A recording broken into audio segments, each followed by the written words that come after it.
upaya menurunkan deforestasi melalui skema hutan kemasyarakatan HKM di Kabupaten Rejang Lebong dan Lebong telah mencapai angka 6.497 hektar pada 2022.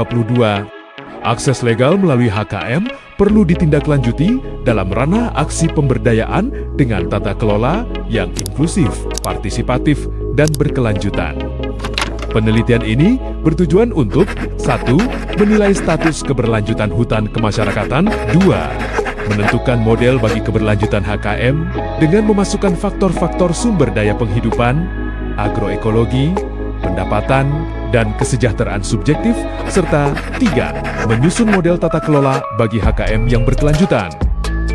Penelitian dilaksanakan di 15 desa di Kabupaten Rejang Lebong dan Lebong yang melibatkan 16 gabungan kelompok tani hutan GKTH di kawasan hutan Lindung Bukit Daun dan Balai Rejang IUP HKM tahun 2015, 2019, dan 2022.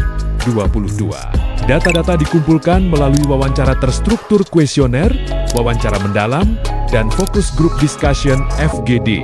Responden ditentukan secara proportional random sampling sebanyak 308 orang. Analisis status keberlanjutan dilakukan menggunakan MCD Autopsis, hubungan antar peubah yang memengaruhi status tersebut dengan SEM-PLS. Sedangkan model tata kelola disusun berdasarkan hasil analisis data dan telaah literatur, lalu divalidasi melalui FGD bersama para pemangku kepentingan. Kajian ini menemukan status keberlanjutan HKM ditopang oleh dimensi ekonomi, ekologi, dan kelembagaan, sementara dimensi teknologi dan sebagian sosial masih lemah.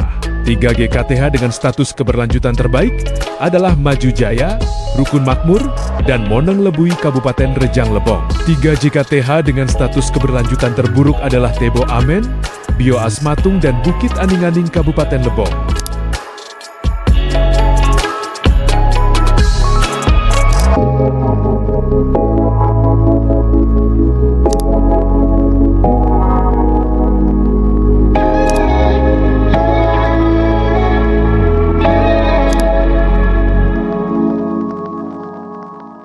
Hasil uji model struktural pada Direct Path menunjukkan bahwa status keberlanjutan HKM ditentukan oleh 1. Prinsip agroekologi dan sumber daya penghidupan. Prinsip agroekologi sebagai basis keberlanjutan, sedangkan akses sumber daya penghidupan sebagai penentu ekonomi dan keberlanjutan. 2. Penerimaan agroforestry sebagai basis pendapatan rumah tangga, sekaligus penentu keberlanjutan. 3. Tercapainya kesejahteraan subjektif dapat memperkuat motivasi dan partisipasi dalam aktivitas agroforestry, sehingga turut menentukan keberlanjutan. 4. Penerimaan non-agroforestry berpengaruh kecil, sehingga lebih tepat diposisikan sebagai pelengkap yang menopang daya tahan rumah tangga. Hanya satu jalur yang signifikan pada indirect paths, yaitu sumber daya penghidupan yang memengaruhi penerimaan agroforestry dan memengaruhi keberlanjutan. Artinya, sumber daya penghidupan berpengaruh positif terhadap keberlanjutan melalui penerimaan agroforestry.